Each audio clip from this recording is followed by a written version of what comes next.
သူလက်ထက်စစ်ပြန်ထိုးသားရမယ်ဖိုက်တာကထိုင်းလူမျိုးဖြစ်ပါတယ်နော်သူ့နာမည်ကတော့ Kip Pit လို့ခေါ်တယ်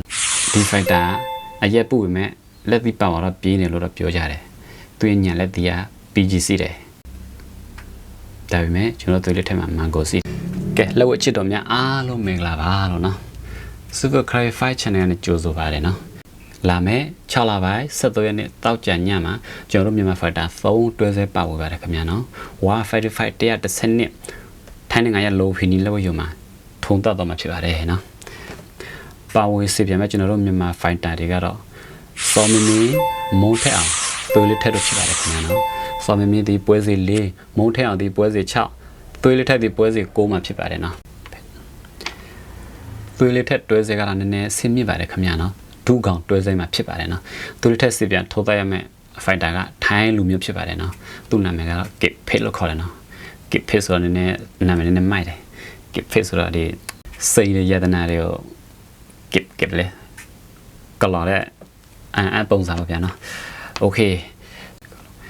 ကဲသွေးလေးထက်ပြိဿတွေရောကျွန်တော်တို့လောက်ဝဒနာစီတွေအကုန်လုံးပါနော်ဒီထိုင်းဖိုက်တာ Kip Pit အကြောင်းမသိတဲ့လူလဲစီတယ်လို့သိတဲ့လူလဲစီမှာပဲနော်ကျွန်တော်လဲသိတဲ့လောက်မသိတဲ့လူတွေကိုပြောပြမှာဖြစ်ပါတယ်ဒါမှကျွန်တော်သွေးလေးထက်အတွက်စိုးရစရာစီလားမစိုးရဘူးလားโอเคနော်ကျွန်တော်ပြောပြမယ်သိသလားโอเคဒီသွေးလေးထက်နဲ့စင်ပြန်ရမယ့်ဖိုက်တာရဲ့အမည်က Kip Pit လို့ခေါ်တယ်နော်သူက PK ဆိုင်ချမ်းမွေးထိုင်းယူကလပ်မှာကစားပါတယ်နော်အိုဟို PK ဆိုင်ချမ်းမွေးထိုင်းကလပ်ကနာမည်ကြီးကလပ်နော်ထိုင်းနိုင်ငံမှာတအားကောင်းတဲ့ကလပ်တစ်ခုလို့ပြောလို့ရပါတယ်ခင်ဗျာအသက်ကတော့24နှစ်ဖြစ်ပါတယ်အရက်ကတော့9ပဲ4လက်မှ9ပဲ4လက်မှဆိုတော့သူလည်းထက်နေတယ်သူရဲ့ဘာသာ100နဲ့25ပေါင်မှာထိုးတာဖြစ်ပါတယ်โอเคသူကဒီ1မှာပွဲစဉ်9ပွဲထိုးဖို့တယ်နော်9ပွဲโอเคနော်သူထိုးဖို့တာသူထိုးဖို့တဲ့လူတွေကျွန်တော်ခေါ်ပြမယ်နော်ဖိတ်လမ်ဖူဆိုတဲ့ဘဲကြီးကတော့သူအမတ်နဲ့နိုင်သွားတယ်နော်ဒီခုသူလက်ထက်ထိုးမဲ့ပြန်ပဲကအဲ့ဒီဖိတ်လမ်ဖူနဲ့သူထိုးတဲ့အချိန်မှာသူကအမတ်နဲ့ဖိတ်လမ်ဖူကိုသူနိုင်သွားတယ်နော်ဖိတ်လမ်ဖူလို့ခေါ်တယ်နော်ဖိတ်လမ်ဖူသူအမတ်နဲ့နိုင်တာတယ်โอเคနောက်တစ်ယောက်ကတော့စုစွတ် TC မွေးထိုင်းเนาะဒါထိုင်းဖိုက်တာပဲဒါသူအလဲနဲ့နိုင်သွားတယ်เนาะစုစ TC မွေးထိုင်းเนาะအဲ့ဒီဘဲရသူအလဲနဲ့နိုင်သွားပြီသူက2ရောက်နိုင်ပါပြီเนาะသူက2ရောက်နိုင်သွားပြီနောက်တစ်ယောက်ကျတော့နိုင်ငံခြားသားနဲ့เนาะဒီနိုင်ငံခြားသားကျတော့သူ့ကိုအလဲထုံးနဲ့နိုင်တာဒီနိုင်ငံခြားသားရဲ့နာမည်က Yotit Blombert လို့ခေါ်တယ်เนาะကျွန်တော်ဖားသိမပြီးဘူးနိုင်ငံခြားမိတယ်ဆိုတော့ Yotit Blombert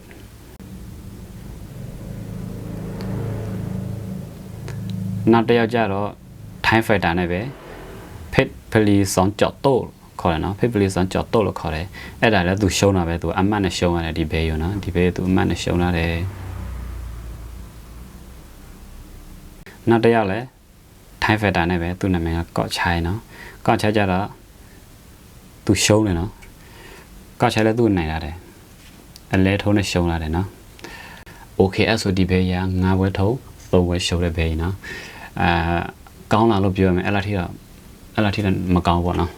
ဒါပေမဲ့ဒီဘဲရဲ့ကျွတ်တယ်ဆိုတော့သူ့ရဲ့ကောင်းချက်အသာချက်ကိုပြောတာနော်သူ့ရဲ့အသာချက်ကသူက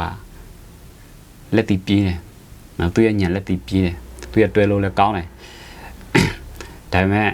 ကျွန်တော်အမြင်နဲ့ဆိုရင်သူ့လက်ထက်ကဆဆရသာလို့ကျွန်တော်ပြောလို့ရတယ်နော်ဒါပေမဲ့လက်ဝတ်ဆိုတာလည်းကိုကန်တရားလည်းစီးတယ်သူ့ရဲ့ပွဲစီက9ပွဲထိုး3ပွဲဆိုတဲ့လူနော်ဒါပေမဲ့ကျွန်တော်တို့ဖိုက်တာသွေးလက်ထက်နဲ့ရှင်းမယ်ဆိုရင်သွေးလက်ထက်ကသူ့ထက်သာတယ်အရက်မောင်းမှလည်းသွေးလက်ထက်သာတယ်သွေးလက်ထက်က9ပေနဲ့9လက်မှနော်သူက9ပေနဲ့4လက်မှပဲစီးတယ်โอเคနော်အရက်မောင်းမှကျွန်တော်တို့ဖိုက်တာသာသွားပြီနောက်ထိုးပေါက်ဆိုရင်တရားတစ်မျိုးစီပေါ့ဒီဖိုက်တာအရက်ပုတ်ပေမဲ့လက်သီးပေါတော့ပြေးနေလို့တော့ပြောကြတယ်သူရဲ့ညံလက်သီးက PGC တယ်ဒါပေမဲ့ကျွန်တော်တို့လက်ထက်မှာ Mango စီတယ်ကျွန်တော်တို့လက်ထက်ရဲ့ Mango ကသူ့ရဲ့ပါဝါလောက်နေတော့ issue ပဲလို့ကျွန်တော်ထင်တယ်နော်โอเคဒီလောက်ဆိုရင်သူလေးထက်ကိုစစ်ပူပြီးတဲ့ပြိတ္တာတဲ့အားလုံးเนาะစိတ်ချလက်ချနဲ့အားပေးပါလို့ကျွန်တော်ပြောချင်ပါတယ်เนาะကျွန်တော်တို့ fighter သူလေးထက်နိုင်ကိုနိုင်စေရမယ်เนาะโอเคဆက်သွယ်ရနေတော့ကြာနေညပဲ ပွဲစီကိုတိဆက်ပြီးဖြစ်ပါတယ်အားလုံးမင်္ဂလာပါအစိုးရကျေးဇူးပေးတဲ့အတွက်လည်းအားလုံးကျေးဇူးတင်ပါတယ်